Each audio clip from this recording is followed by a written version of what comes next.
This is TLV1.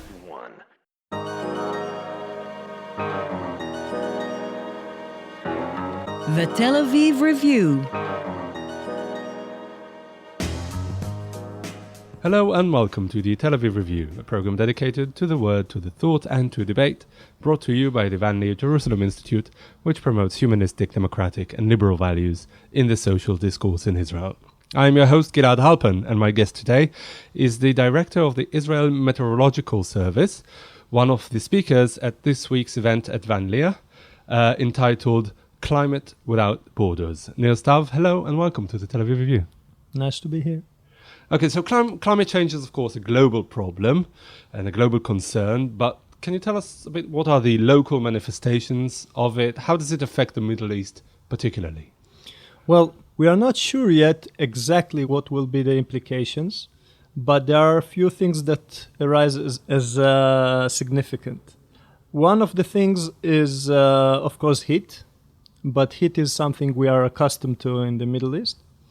So death out of heat or things like that doesn't seem to be the major impact.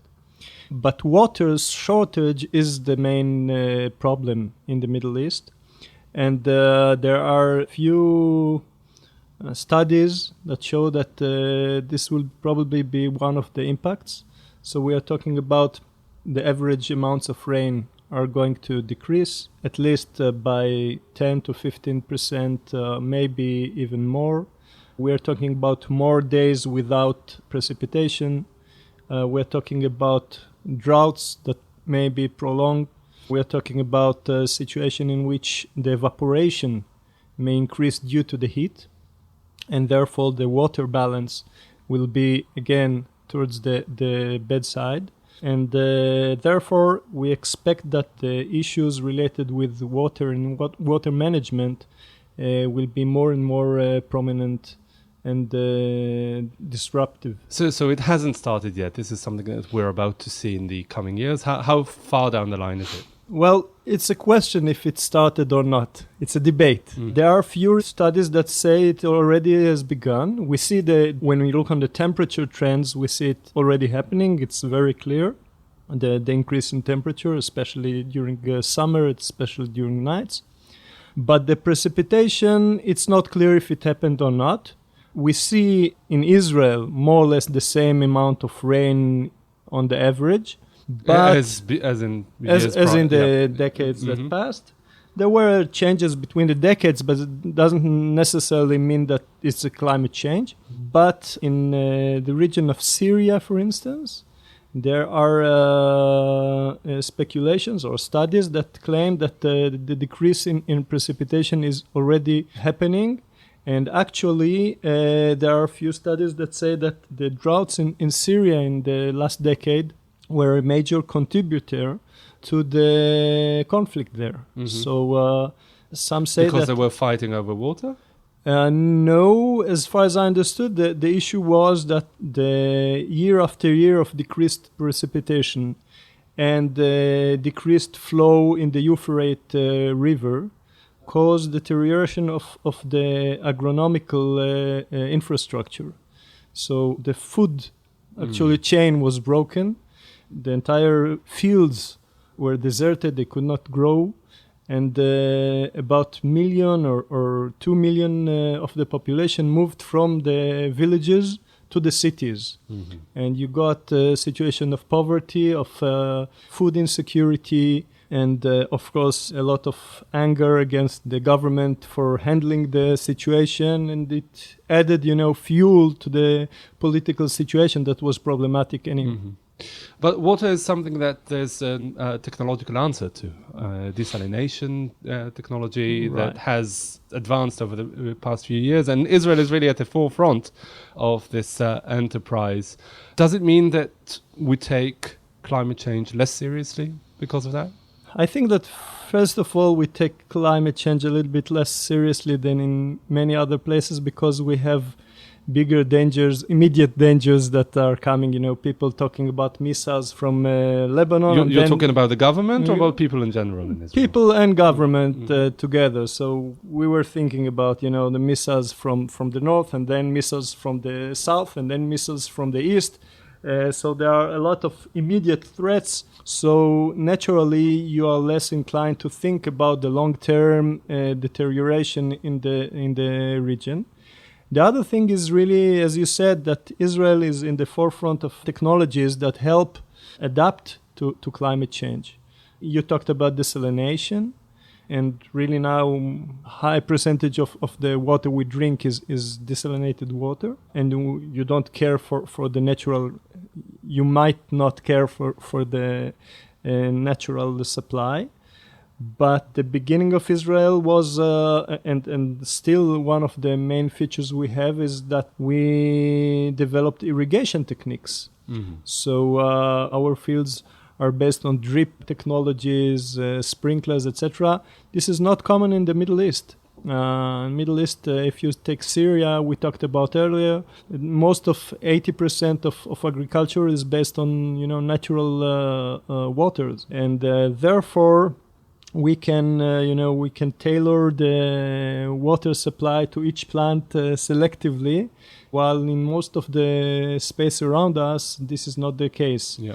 So we are very efficient in our use of water. We developed water management practices that are studied all over the world, and this gives us resilience, which may not be the case for the other partners. Exactly. So there is something we can do to export this, all these technologies to our neighbors. Is any of that happening already? Do you, as a government agency, have any sort of connection with our neighbors in the Middle East? Well, meteorological services must have connection with the neighbors, actually. You cannot predict weather without being connected. All weather phenomena are occurring, moving from place to place without borders.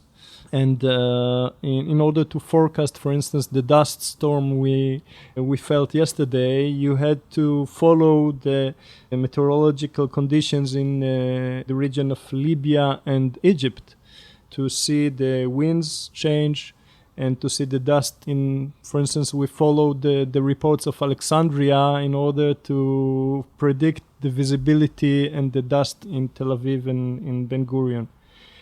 So you must collaborate in order to succeed to forecast. By the way, not only through exchange of information, but also through gathering resources together. For instance, the best center for weather prediction in the world is the European Center, ECMWF, which is, there are a lot of countries, rich countries in Europe, that each of them has the resources and the manpower, computers, experts to run meteorological models. And yet they collaborated together to build a European center with the resources gathered from all the countries, with the expertise gathered from all the countries. And they succeeded to give the best forecast available. Mm-hmm. So international collaboration in the field of meteorology is a success story. Right. But would you say that it really transcends hostilities and borders? Do you really have unmediated contact with your parallels in most countries in the Middle East? Okay, so in the Middle East is more complicated, and basically it's always politics gets into the way everywhere in the world. For instance, in the former Republic of Yugoslavia, you see there political hostilities that still happen and affect the amount of collaboration possible between different countries. In our region, the same. A direct connection with the Palestinians or with the Jordanians is more complicated than working together under the umbrella of some organization, international organization. And therefore the work is done through the international organization. For instance, you have UNDP, who's trying to build a project of regional preparedness to climate change. You have UCHA Geneva that is trying to create a regional cooperation in the field of emergencies. You have the WMO, the World Meteorological Organization, that is trying to help capacity building of the different entities.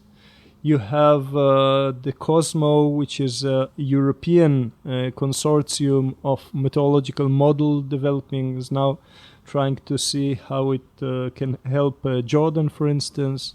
So there are a lot of good players that try to be mediators between the parties. And is it working? I mean, do you get, for example, I don't know, an email from the head of the Meteorological Service in, I don't know, well, Syria is perhaps not a very good example right now, but in one Arab country that Israel doesn't have normalized relations with, through a third party? I mean, do you, even if it's not direct contact, would you say that you're actually working together? Well, again, we don't have direct communication. This is a taboo. You don't do it, but you do collaborate without formally doing so. For instance, we are joining a project that is led by it's called Southeast Europe Flood Forecasting Initiative. So it's an organization that is the grants, the money comes from WMO and USAID, but you find there interesting parties involved. The forecast for flood goes to Turkey, which is hosting the main server, but you have also predictions for Syria, for Iraq, for Jordan, and now for Israel. Is there any awareness at all in the Arab world about climate change, about global warming? Again, like in our place, it might be that there are greater immediate threats that that cause people not to care much about such amorphic and uncertain future, but the international players are trying to increase the understanding and to give the tools to make the preparedness of the different countries. We are, for instance, with the support of WMO, we have a regional training center with the Ministry of Foreign Affairs, and we provide at least once or twice each year a course in issues of climate change and water management and agricultural preparedness towards such events. And we have participants coming from all over the world, to learn from the Israeli experience. Mm-hmm. Well, what is there to do that the Israeli government isn't currently doing to cope with climate change? Being a government officer cannot say that the government is not doing. But, of course, there are a lot of things that can be done, and maybe could be done in somewhat a different pace. And again, we are in a special circumstances that make when you're sitting in Sweden, the most difficult thing or threatening thing might be the climate change. But when you are here in the Middle East, it might not be the case. But still, I think that, of course, the desalination projects are a way to get prepared to possible shortages of water. But that's already happening. That's already happening, and now it's apparently is going to be expanded to the north as well. I'm sitting in a Ministry of Transportation, so as you move more and more to public transportation rather to private transportation, you are moving towards some kind of mitigation of this problem. And of course, the energy consumption, as you move to renewable energy sources, you are. But again, those we are a very small player in the energy market, so we do not produce most of the CO2. This is the game of the big ones, of the big countries. So we cannot really mitigate the problem. We can be part of the club of those countries that decide to do it, participate our share, but basically what we can do and we should do is get ourselves also prepared for the consequences. And one of the ways is to try to understand what might happen with our neighbors and take this into account. So I think that geostrategically thinking is needed, because the big impacts might be on the agricultural in Jordan, in Syria, in Egypt. And this can cause, waves of... So this is something that needs to be promoted in these international forums, because indirectly it will affect us. Yeah, I think that, for instance, projects with Jordan around the water management and about finding ways to be resilient to water issues is a very important thing, and there are a lot of projects that are on the way. Mm-hmm. With the Palestinians, again, the water is an issue. We hear it when we talked about Gaza and also on Judea and Samaria. So those issues, if you will not take care of them right now, you will have to take care of them at some point in the future. And do you feel that your interlocutors in Jordan, in the Palestinian territories, are aware of that? I think that that everybody in the community understands it, but again, the voice of the political entities are much stronger than the practicalities of those that have to give the weather forecast or the climate outlooks. What would you say was or will be the effect of the election of hardline right-wing Republican president in the United States, surrounded by climate change deniers? Many of the programs that had been enacted by the previous administrations are about to be scrapped if they haven't been already.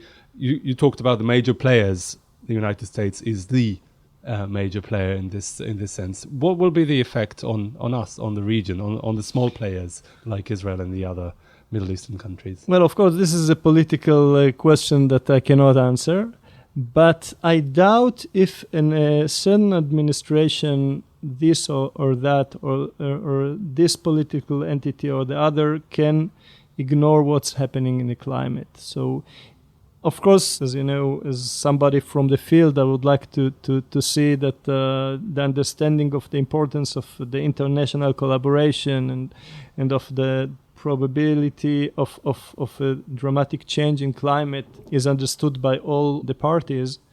But whoever will be in charge will have to confront events that happen due to climate change. So if suddenly you'll have severe storms, etc., one will have to get prepared, and if it will not stay for long. The problem is, and this is a problem that is very difficult to tackle, is the following. What science tells us that the change does not have to be gradual.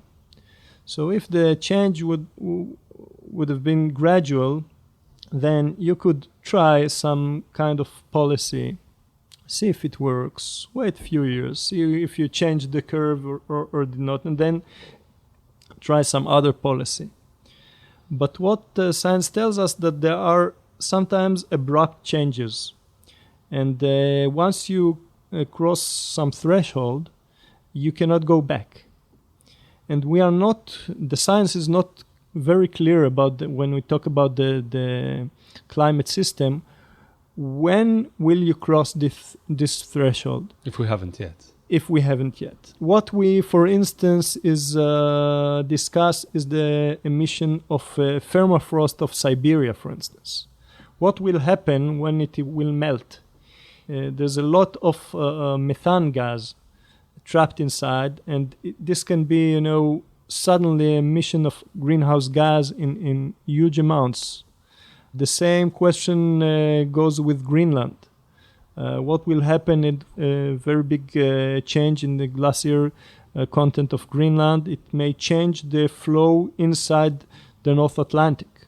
Now, those changes don't necessarily happen, gradually. You cross a threshold, and suddenly things change, and in a way that you cannot come back, non-reversible.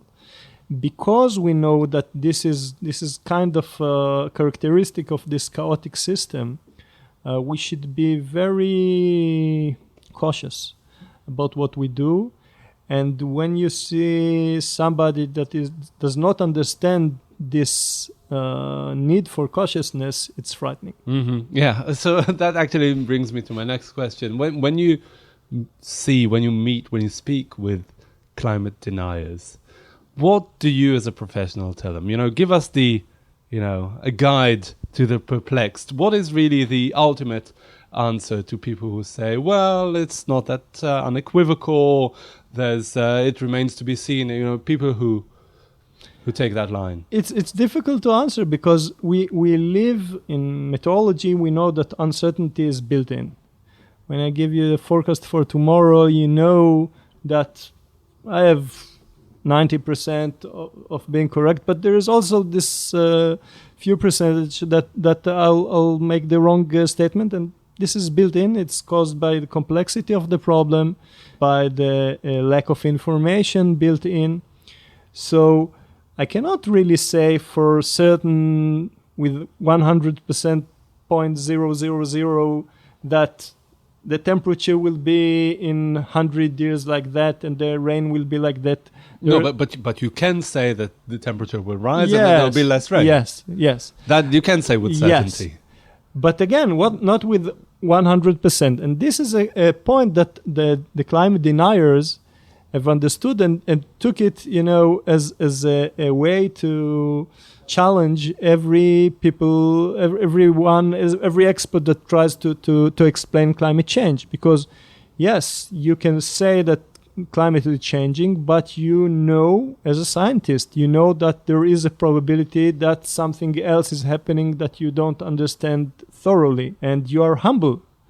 And being humble is not bad in communication, You must be, and again, the last campaign in the United States, you saw being humble or being humble is bad in politics. Is bad in politics. And once it turned into a political issue, then this, cautiousness of scientists and the fact that everything that you say scientific, you put an error bar beside. And you say, yes, I have some possibility of being, so. All right, Nir Stav, in the hope that you are terribly wrong and there's no climate change and everything will be hunky-dory in the coming years, thank you very much for joining us today. You're the director of the Israel Meteorological Service and will be speaking at the Van Leer Institute in an event entitled Climate Without Borders. Thank you very much.